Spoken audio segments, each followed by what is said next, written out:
Bonjour, dans cette vidéo, on va expliquer la loi binomiale. Nous allons commencer par la définition d'une variable aléatoire binomiale, puis on va voir comment déterminer la loi de probabilité ainsi que l'espérance mathématique, la variance et l'écart type d'une variable aléatoire binomiale, et enfin on va prendre un exemple. Commençons par la définition d'une variable aléatoire binomiale.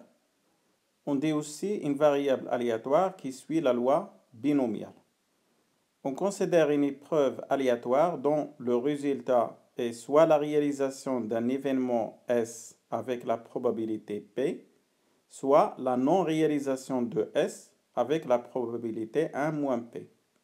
Donc la non-réalisation de S signifie la réalisation de l'événement S bar qui est l'événement contraire de S, et la probabilité de S bar est égale à 1 moins P.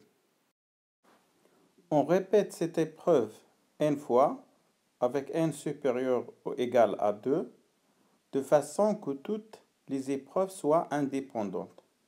Ici, les épreuves sont indépendantes si le résultat de l'une d'entre elles n'a aucune influence sur le résultat des autres. La variable aléatoire x égale au nombre de réalisations de l'événement S s'appelle variable aléatoire binomiale de paramètres n et p. On dit aussi ici que x suit la loi binomiale de paramètres n et p. N, c'est le nombre de répétitions de l'épreuve et p, la probabilité de l'événement S. De cette définition, on doit retenir que la loi binomiale est utilisée dans le cas de la répétition d'une épreuve n fois, de façon que toutes les épreuves soient indépendantes. La variable aléatoire binomiale vaut le nombre de réalisations d'un certain événement S, ainsi que la loi binomiale elle a deux paramètres, n le nombre de répétitions de l'épreuve et p la probabilité de l'événement S. Maintenant, on va voir comment on détermine la loi de probabilité d'une variable aléatoire binomiale et comment on calcule l'espérance mathématique, la variance et l'écart type de cette variable aléatoire. Alors, si x est une variable aléatoire binomiale de paramètres n et p, alors x oméga, c'est-à-dire l'ensemble des valeurs prises par x, est égal à l'ensemble de 0, 1 jusqu'à n. Et quel que soit k appartient à l'ensemble x oméga, la probabilité de l'événement x est égale à k est égale à ckn, c c'est le nombre de combinaisons, fois p à la puissance k fois 1 moins p à la puissance n moins k. Si x suit une loi binomiale de paramètres n et p, alors l'espérance mathématique de x, ex est égale à n fois p, le produit des deux paramètres. La variance de x, vx est égale à n fois p fois 1 moins p. Et pour trouver sigma x, on rappelle que sigma x, l'écart type de x, est égal à la racine carrée de vx, c'est-à-dire racine carrée de n fois p fois 1 moins p. Enfin, on va prendre un exemple sur une variable aléatoire binomiale.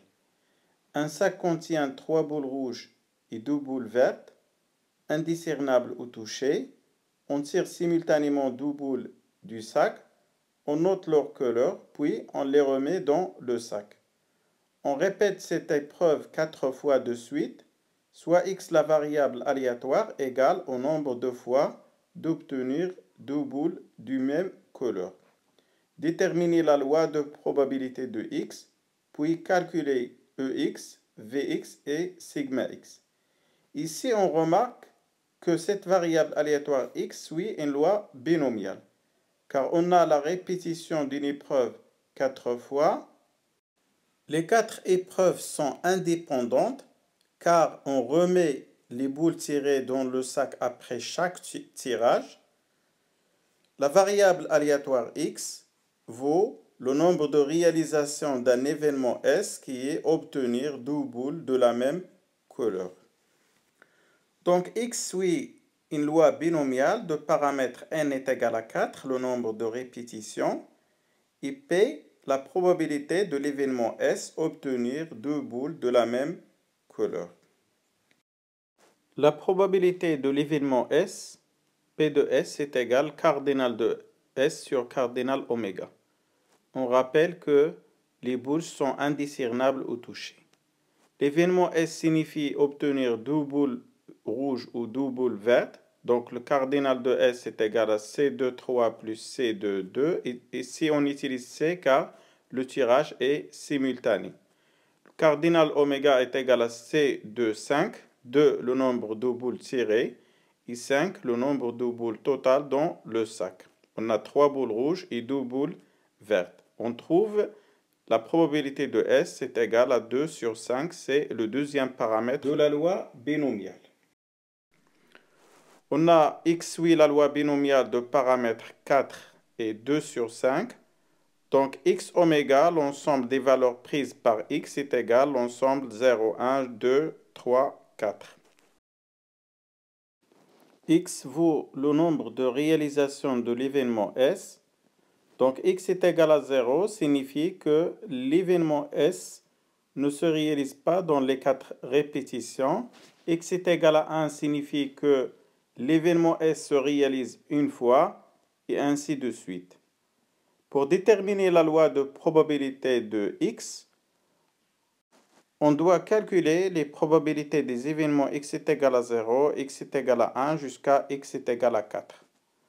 On rappelle la formule. Quel que soit K appartienne à X oméga, la probabilité de X est égale à K est égale à CKN fois P à la puissance K fois 1 moins P à la puissance N moins K. Donc la probabilité de X est égale à 0. On remplace K par 0 et P par 2 sur 5. Et on trouve 81 sur 625. La probabilité de X est égale à 1 de même. On remplace K par 1 et P par 2 sur 5. On trouve 216 sur 625. La probabilité de X est égale à 2 est égale à 216 sur 625. La probabilité de X est égale à 3 est égale à 96 sur 625. Et enfin, la probabilité de l'événement X est égale à 4 est égale à 16 sur 625. On résume la loi de probabilité de X dans le tableau suivant.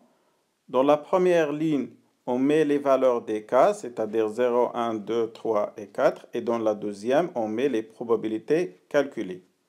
Et on vérifie que la somme des probabilités est égale à 1. L'espérance mathématique de x, EX est égale à n fois p, le produit des deux paramètres est égal à 4 fois 2 sur 5 et on trouve 1,6. La variance de x, c'est n fois p fois 1 moins p et on trouve 0,96. Et l'écart type de x, sigma x, c'est la racine carrée de la variance de x et on trouve à peu près 0,98. Cette vidéo est terminée. Merci pour votre attention et à bientôt.